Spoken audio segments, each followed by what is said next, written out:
పాకిస్తాన్ ఆర్మీలో ఆర్మీ అధికారుల భార్యలు కూడా వాళ్ళ దేశం కోసం పనిచేస్తున్నారు, దేశద్రోహానికి.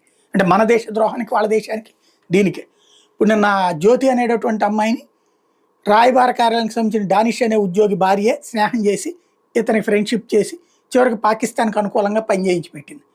చివరికి పెళ్ళయిందా లేదా ఇవన్నీ ఓ పక్కన అయిందని చెప్తున్నారు, కానీ ఆధారాలు చూపించడానికి ఏమీ లేనటువంటి పరిస్థితి.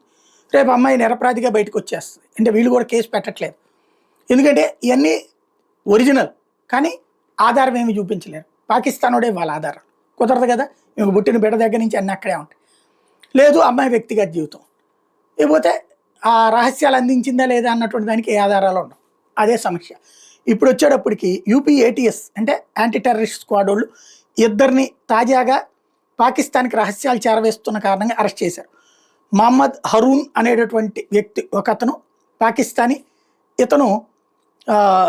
ఇతనితో పాటుగా ఇతని స్నేహితుడు ఒక అతను, వీళ్ళిద్దరిని కూడా అరెస్ట్ చేశారు. వీళ్ళిద్దరిని రిక్రూట్ చేసింది పాకిస్తాన్ ఆర్మీ ఆఫీసర్ల భార్యలట. వాళ్ళు ఈ పని చేసి పెట్టారంట. అంటే వాళ్ళు అవుట్ సోర్సింగ్గా పనిచేస్తున్నట్టున్నారు అక్కడ.